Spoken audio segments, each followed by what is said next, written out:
So, dear students, you are studying about the first lesson, the story of village Palampur, in which today the question is from here: is it important to increase the area under irrigation? Why?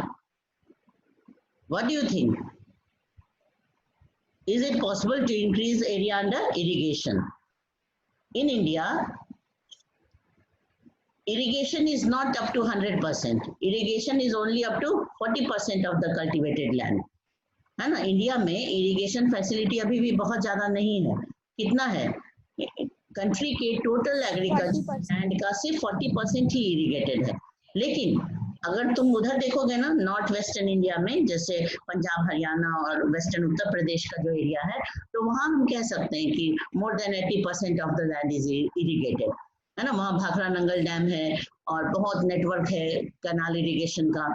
तो वहाँ green revolution भी सबसे पहले introduce हुआ था.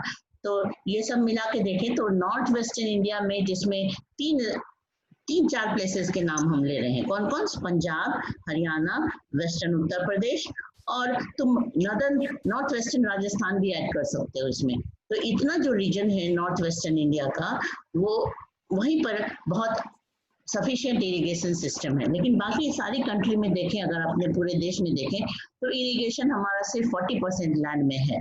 तो कहने का मतलब ये है कि इरिगेशन को फ्यूचर में और बढ़ाया जा सकता है, और बढ़ाना भी जरूरी है. यहाँ क्वेश्चन है ना, why it is essential to increase the area under irrigation. तो तुम सीधा आंसर में अपने कॉमन सेंस से हम लोग ये भी लिख सकते हैं कि India is a country of very huge size of population, and we require more and more food crops, and to increase the productivity of the same land, we have to increase the area under irrigation. If irrigation is increased, automatically the production will increase. So it is very essential to increase the area under irrigation in India. ठीक है ना. ये सारी बातें जो है ना, तुम अपने आइडियाज से भी लिख सकते हो. You have read about the crops grown in Palampur. Fill in the following table based on information on the crops grown in your region. है ना. अब तुम्हारे रीजन में कौन कौन सा क्रॉप ग्रो होता है, उसके बेसिस पे ये भरना है ये table. You have seen that one way of increasing production from the same land is by multiple cropping. The other way is to use modern farming methods. अब देखो यहाँ पे ना वही सारी बातें फिर शॉर्ट में लिखा हुआ है. पहला पॉइंट क्या लिखा हुआ है? To increase the production, what are the ways? Number 1, multiple cropping. Number 2, use the modern farming methods. ठीक है ना. अब यहाँ पे क्या क्या बना हुआ है, कॉलम देखो. हाँ बोलो. Name of the crops, month harvested, and source of irrigation, rain, tanks, tube-well, canal. किस तरह से वहां पे इरिगेशन हो रहा है. रेनफॉल से एक होता है ना, जहाँ पे कोई इरिगेशन सिस्टम नहीं है, फार्मर सिर्फ रेनफॉल पे डिपेंड करते हैं. टैंक्स मतलब बहुत बड़े साइज के जो पॉन्ड्स बनाए जाते हैं, उसको टैंक्स कहते हैं. वो एग्रीकल्चरल लैंड में टैंक्स बहुत बनाए जाते हैं. इरिगेशन का एक बहुत अच्छा सिस्टम है. ट्यूबवेल्स मतलब बोरिंग करके अंडरग्राउंड वाटर हम ड्राइंग करते हैं, निकालते हैं, तो उसको कहते हैं ट्यूबवेल्स. इसमें इलेक्ट्रिसिटी का हेल्प चाहिए. और फिर कैनाल्स, रिवर को कैनाल से हम ये कर देते हैं, कनेक्ट कर देते हैं, कैनाल इरिगेशन. तो ये सारे मेथड्स हैं इरिगेशन के. अब जैसे हम लोग के बिहार में यहाँ पे हम लिखते हैं पैडी मतलब राइस. ठीक है ना. तो मंथ कौन सा होगा ग्रो करने का? तो जून जुलाई मतलब ऑनसेट ऑफ मॉनसून. जब रेनफॉल आने लगा तो हम लोग ये सोइंग कर देते हैं, पैडी की सोइंग कर देते हैं.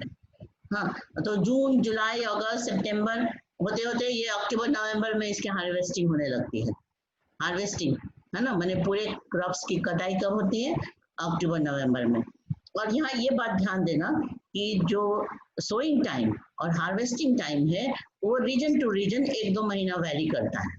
ठीक है ना. जैसे बिहार में कुछ और थोड़ा 1 महीना लेट हुआ तो बंगाल में 1 महीना पहले हो गया, ऐसे होता है. तो ये डिपेंड करता है रेनफॉल के क्वांटिटी पर. कि जिस तरफ ज्यादा रेनफॉल आया वहां तुरंत से ये सोइंग हो जाती है। जैसे इस बार रेनफॉल जल्दी आया है, जून में ही आ गया, तो बिहार में ये सोइंग पीरियड अर्ली हो गया इस बार। लेकिन ज्यादातर क्या होता है कि एकदम जुलाई अगस्त में जाकर के सोइंग होती है बिहार में। तो इस तरह से कहने का मतलब क्या है, कहने का मतलब बस इतना है कि हार्वेस्टिंग सोइंग टाइम और harvesting time region to region 1-2 महीना के लिए वैरी करता है ना। तो ऐसे करके इसको पूरा को फिल अप करना है। हाँ, कोई कुछ बोलना चाहता है, बोलो।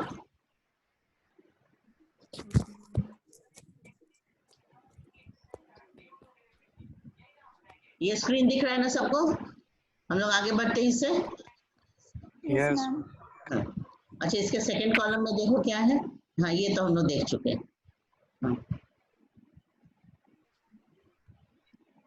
तुम लोग अपने मोबाइल से पढ़ते हो ना, तो ये मोबाइल में क्लियर दिखता है ये पेज।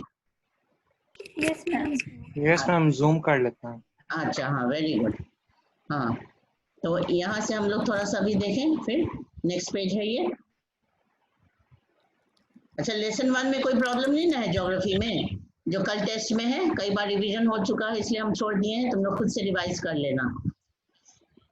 अच्छा, पेस्टिसाइड्स भी देते हैं प्रोडक्शन को बढ़ाने के लिए।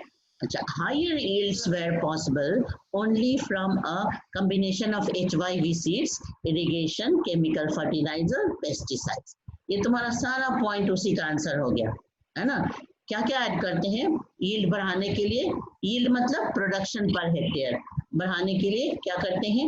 HYV seeds, irrigation system, chemical fertilizers, pesticide, इन सारी चीजों का इस्तेमाल करते हैं। और साथ साथ में और क्या करते हैं? मल्टीपल क्रॉपिंग करते हैं। ठीक है, अब पंजाब हरियाणा का एग्जाम्पल जो हम लोग अभी ऑलरेडी डिस्कस किए हैं वो यहाँ देखो। Farmers of Punjab, Haryana and Western Uttar Pradesh were the first to try out modern farming methods in India. ये पता है तुम लोग को कि इंडिया में जब ग्रीन रिवॉल्यूशन इंट्रोड्यूस हुआ था तो सबसे पहले कहाँ पे हुआ था? यही हुआ था, पंजाब, हरियाणा और वेस्टर्न उत्तर प्रदेश। हाँ, तो ग्रीन रिवॉल्यूशन मतलब modern method of farming. Green revolution में ही तो HYV सीड, फर्टिलाइजर, ये सब यूज हुआ था, इरिगेशन सिस्टम, ये सारे ट्यूबवेल्स। पंजाब हरियाणा में हर एक फार्मर के अपने अपने ट्यूबवेल्स हैं, हाँ, and made use of HYV seeds, chemical fertilizer. देख लिए।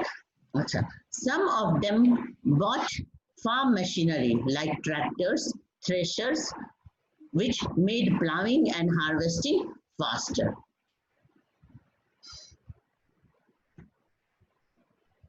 तो कुछ मशीन्स के नाम लिखे हैं, थ्रेशर, ट्रैक्टर्स।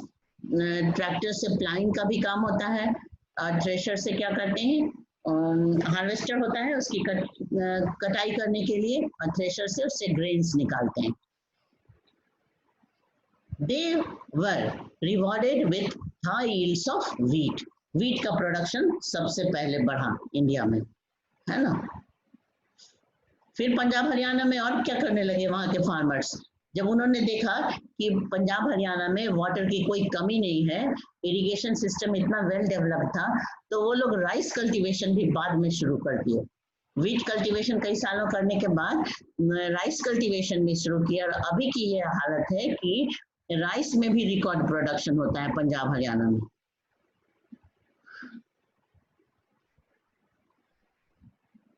यहाँ से देखा, in Palampur the yield of wheat grown from the traditional varieties was 1300 kg per hectare. With HYV seeds, the yield went up to 3200 kg per hectare. See the difference, है ना?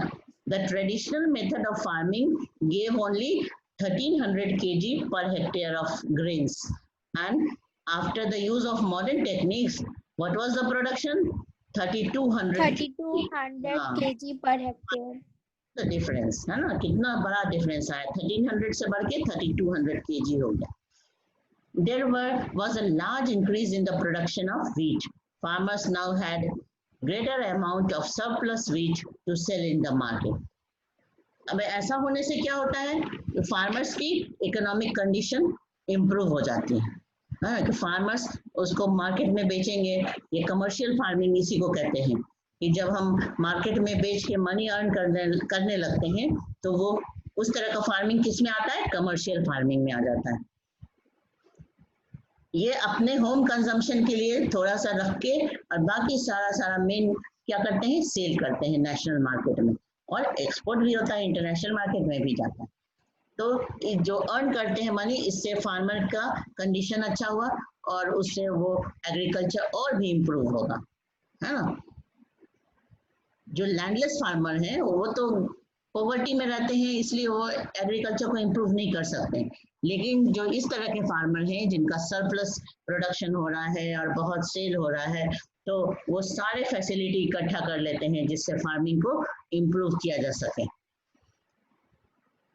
What is the difference between multiple cropping and modern farming method?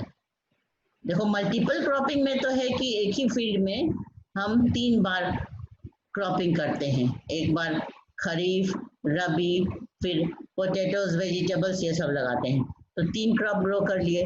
लेकिन modern farming में क्या है बताओ, वही सारे point लिखना। ये Ma'am, हाँ, it is a new advanced agriculture strategy which we हाँ, use HYV seeds, chemical fertilizers, हाँ, pesticide to increase more and more crops. हाँ, तो ये हो गया दोनों में डिफरेंस कि मल्टीपल क्रॉपिंग तो सिंपली ये लिखेंगे कि multiple cropping is growing of 2 or more crops in the same field in a year is known as multiple cropping. For example, growth of cultivation of kharif crop, rabi crop and potatoes, vegetables, And etc. wheat and mustard. हाँ, wheat and mustard तो सब उसमें है, रबी crop के ही अंदर है। Yes, ma'am. हाँ, अब ये देखो, the following table shows the production of wheat and pulses in India after the Green Revolution in units of million ton।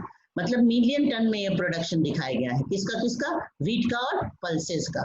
तो इंडिया में ना पल्सेस मतलब दाल, बहुत सारे दाल के वैरायटी है इंडिया में। क्या क्या वैरायटी है बताओ, जैसे अरहर, मूंग, चना को ग्राम कहते हैं, फिर उड़द, है ना, इस तरह के मूंग, मसूर, अरहर, ये सारे दाल के वैरायटी हैं, उड़द और ग्राम। पीस भी इसी में आता है, पीस मतलब मटर, वो भी इसी के अंदर आता है। तो अब इसका प्रोडक्शन का एक कंपैरिजन दिया हुआ है, यहाँ डेटा दिया हुआ है। Plot this on a graph, was the green revolution equally successful for both of the crops, है ना। दोनों क्रॉप के लिए ग्रीन रिवॉल्यूशन का असर सेम था? नहीं था ऐसा। क्यों? क्योंकि व्हीट फार्मिंग पे ज्यादा जोर दिया गया था और पल्सेस पे नहीं जोर दिया गया था, इसलिए इंडिया में पल्सेस की कमी रही। ये देखो, ये कंपेयर करेंगे प्रोडक्शन ऑफ पल्सेस, और ये क्या है, प्रोडक्शन ऑफ व्हीट। तो 1965-66 में जहां पल्सेस का प्रोडक्शन 10 था, 10 मिलियन टन्स, और ये भी 10 ही मिलियन टन्स था, दोनों बराबर चल रहा है। अब 71 से देखो कितना डिफरेंस आ गया, ये 12 हुआ, थोड़ा सा बढ़ा, और ये 24 हो गया, डबल से ज्यादा हो गया। ये थोड़ा घटा, 11 हो गया अगले बार, तो ये और बढ़ा, 36 हो गया। और व्हीट का प्रोडक्शन बढ़ते बढ़ते बढ़ते कहाँ पहुंच गया, देख रहे हो, 97 मिलियन टन तक पहुंच गया। 2017-18 में ये पहुंच गया 97 मिलियन टन, और पल्सेस किस पे रह गया, 24 पे ही रह गया, 24 मिलियन टन पे रह गया। लेकिन एक और रिमार्केबल फीचर तुमको बता दें पल्सेस के बारे में, कि इंडिया ना वर्ल्ड का लार्जेस्ट पल्सेस प्रोड्यूसर कंट्री है। India is the largest pulse producing country in the world, है ना। इतना जो प्रोडक्शन हो रहा है, इसमें भी इंडिया का रैंक क्या है, फर्स्ट रैंक है वर्ल्ड में। लेकिन इंडिया के पॉपुलेशन को देखते हुए ये ना सफिशिएंट नहीं है, तो कई बार पल्सेस इंपोर्ट करना पड़ जाता है, तो क्योंकि इसका प्रोडक्शन ग्रीन रिवॉल्यूशन में नहीं बढ़ाया गया। क्यों? क्योंकि व्हीट तो क्या है, एक स्टेपल क्रॉप है ना, मेन फूड ग्रेन है, तो व्हीट कल्टीवेशन पे फार्मर ने ज्यादा ध्यान दिया और व्हीट का कल्टीवेशन बहुत बढ़ा, पल्सेस का नहीं बढ़ा। तो पल्सेस के प्रोडक्शन को बढ़ाने के लिए भी अभी भी ध्यान दिया जा रहा है, ठीक है ना। पल्सेस का प्रोडक्शन पहले से बढ़ा है, लेकिन अभी भी वो स्पीड नहीं है।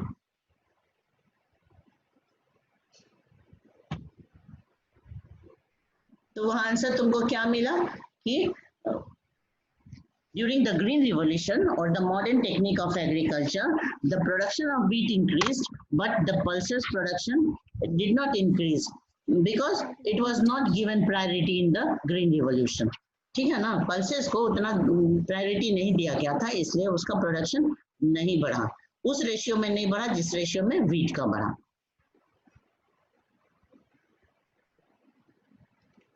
Modern farming methods require the farmer to start with more cash than before. Why? फिर से देखो, modern farming methods require the farmer to start with more cash than before. पहले के समय में लोग पुराने ढंग से एग्रीकल्चर करते थे, प्रिमिटिव स्टाइल था एग्रीकल्चर का. अब मॉडर्न फार्मिंग में क्या है कि बहुत सारी जरूरतें पड़ती हैं, बहुत सारा इनपुट देना होता है एग्रीकल्चर में, इसलिए फार्मर के पास बहुत कैश होना चाहिए, बहुत मनी होना चाहिए.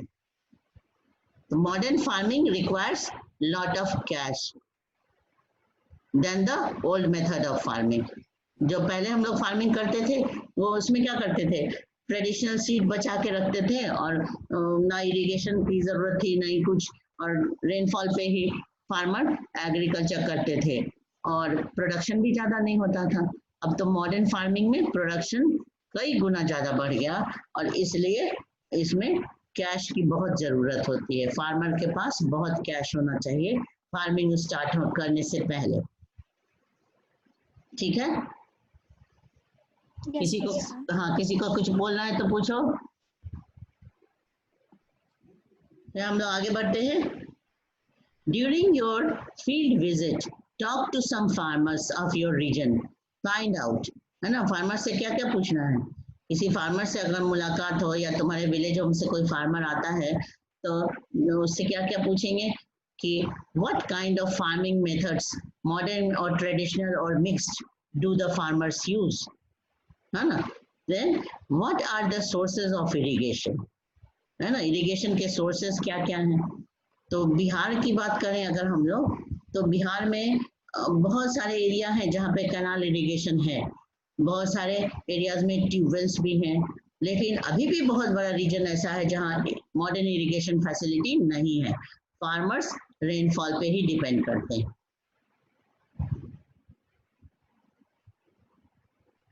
How much of the cultivated land is irrigated?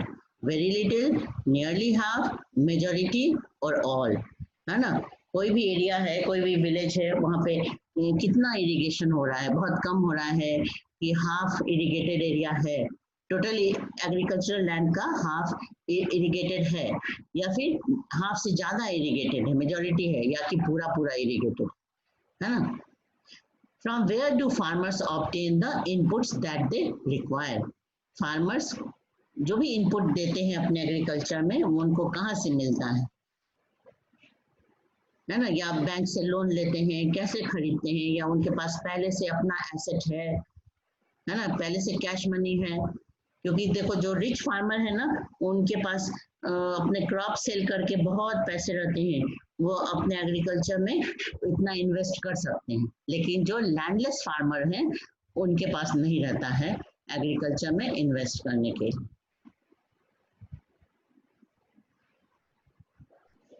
अब ये देखो, in many areas green revolution is associated with the loss of soil fertility due to increased use of chemical fertiliser. अब यहाँ एक दूसरी बात आ गई लास्ट में, क्या है, drawback of modern technique of agriculture और ड्रॉबैक ऑफ ग्रीन रिवॉल्यूशन. मान लो तुम्हें ये क्वेश्चन आ जाए एग्जाम में, what are the drawbacks of green revolution और using modern techniques of agriculture, तो तुम क्या क्या लिखोगे. The loss of soil fertility due to increased use of chemical fertilizer. ये पंजाब में देखने को मिला है. पंजाब हरियाणा में 1965 से ही वो सब केमिकल फर्टिलाइजर यूज करते आ रहे हैं, तो वहाँ का बहुत बड़ा एग्रीकल्चर लैंड जो है ना वो डिग्रेडेड हो गया है. डिग्रेडेड मतलब उस लैंड की क्वालिटी खराब हो गई है. सॉइल की क्वालिटी दो वजह से खराब होती है, एक तो एक्सेस केमिकल फर्टिलाइजर कई सालों से यूज होते होते, और दूसरा इरिगेशन भी ज्यादा करने से सॉइल का क्वालिटी खराब होता है. तो इरिगेशन भी बहुत एक कंट्रोल्ड मैनर में किया जाता है.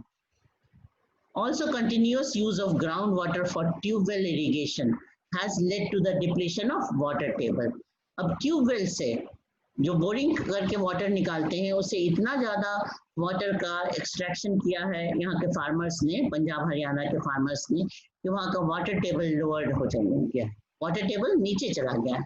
तो दो बैड इम्पैक्ट यहाँ देख लिए, एक तो the fertility of soil is decrease या लॉस ऑफ सॉइल फर्टिलिटी, पहला हो गया। दूसरा क्या देख रहे हो, lowering of the water table और depletion of the water table, एक ही बात है।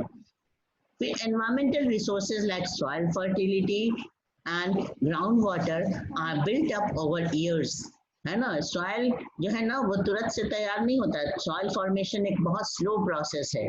नेचर में soil formation is a very very slow process.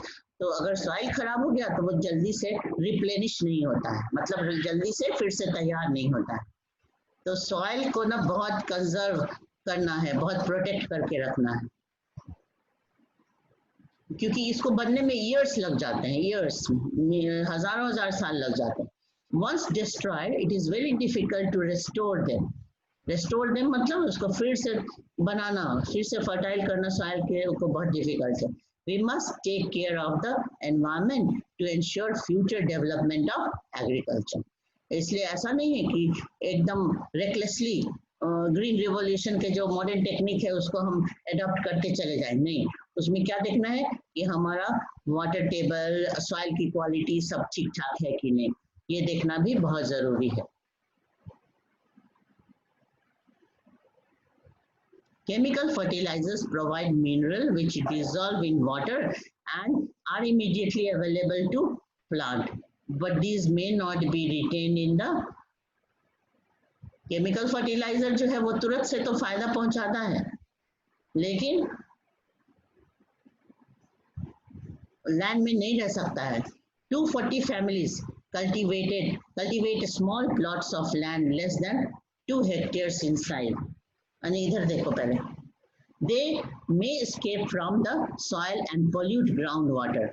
तो जो केमिकल फर्टिलाइजर हम सॉइल में डालते हैं वो सॉइल में रिटेन होके नहीं रहता है, वो सीधा प्लांट में चला जाता है, तो सॉइल की क्वालिटी खराब हो जाती है और जो अंडरग्राउंड वाटर का भी पॉल्यूशन हो जाता है, रिवर लेक्स तक भी पॉल्यूटेड हो जाते हैं वहां से।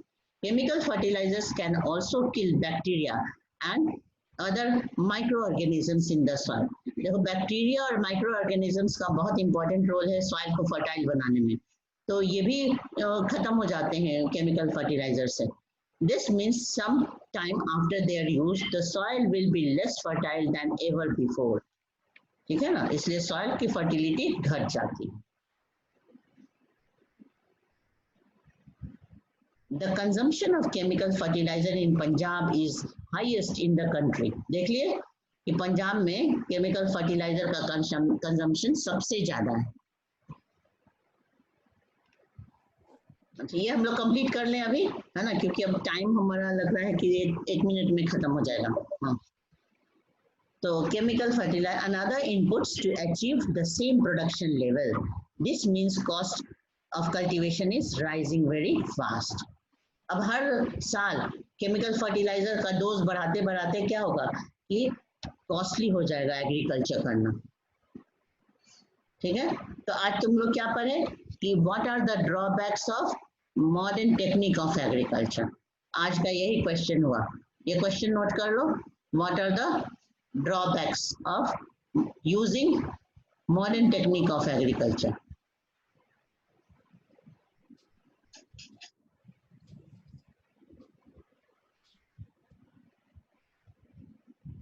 पालमपुर विलेज में डिस्ट्रीब्यूशन ऑफ कल्टीवेटेड लैंड का एक ये डायग्राम दिया हुआ है कि कितने लोग को कितना बड़ा प्लॉट है, कितने लोगों को बहुत छोटा छोटा प्लॉट है। ये एग्रीकल्चर का ये डिस्ट्रीब्यूशन है एग्रीकल्चरल लैंड का।